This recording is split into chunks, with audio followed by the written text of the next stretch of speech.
6h30, 9h, Thomas Soto. Le débrief de la matinale, les temps forts de ce que vous avez entendu ce matin sur Europe 1. L'Union européenne met en doute la victoire du président gabonais Ali Bongo.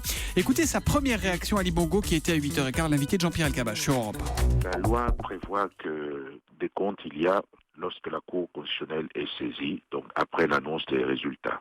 Donc c'est une procédure qui est normale et qui est prévue par la loi, mais seulement au niveau de la Cour constitutionnelle.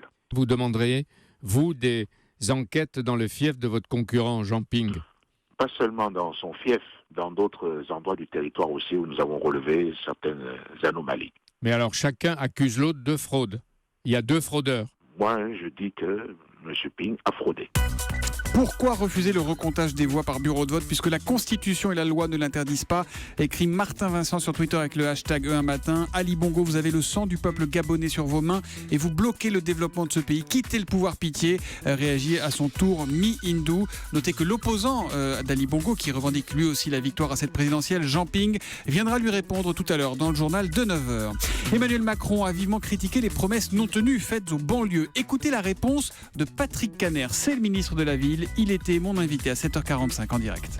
J'aime beaucoup Emmanuel Macron, mais en même temps, je remarque qu'il voyage beaucoup. Emmanuel en banlieue, Emmanuel à la plage, Emmanuel au camping, Emmanuel en campagne, Emmanuel, je sais pas. Mais il dit des choses assez clairement. Il faut ne plus être ministre pour dire les choses aujourd'hui. En tout cas, ce qui est certain, c'est qu'il a quitté le gouvernement sans avoir terminé le job, et notamment dans les banlieues.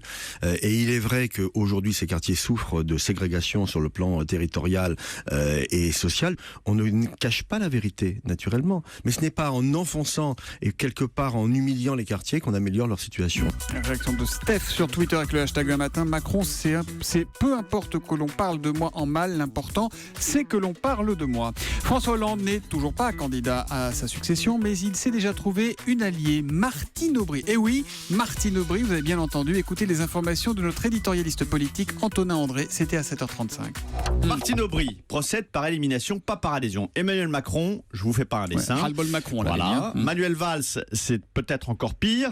Arnaud Montebourg, il l'a trahi à la primaire de 2011 en rejoignant François Hollande. Benoît Hamon, il est sympa, mais c'est une présidentielle, pas un congrès du PS. Donc, par élimination et pour service rendu, il n'en reste qu'un, François Hollande. Et pour François Hollande, ce n'est pas anodin. Lui, dont beaucoup disent qu'il a trahi la gauche, a besoin d'une caution de gauche, justement. Un signe de Martine Aubry, c'est peut-être un détail pour vous, mais pour lui, ça veut dire beaucoup. François Hollande, en ce moment en voyage officiel au Vietnam. La délégation a eu le temps de visiter le pays avec Jérôme Commandeur. Le Commandeur News, c'était à 7h25 comme tous les matins. Nous, on menait François et amis de François dans tout Vietnam. Mais la vraie chef, celle qui commande, c'est Ségolène Royal, c'est une Cruella. Une quoi? Une Cruella, la méchante dans le sang dalmatien. Ah, Cruella. Oui, d'accord. Ségolène ne veut jamais que François reprenne poulet noix de casou et flan aux œufs. Alors du coup, moi, redonner flan aux œufs à François en cassette au cul du bus. Et quand elle comprendre, François filer sous siège du bus comme petit chien apeuré. Voilà, Jérôme Commandeur, que vous réécoutez comme Nicolas Canteloup d'ailleurs sur notre site europe1.fr. C'est à volonté, ne vous en privez pas.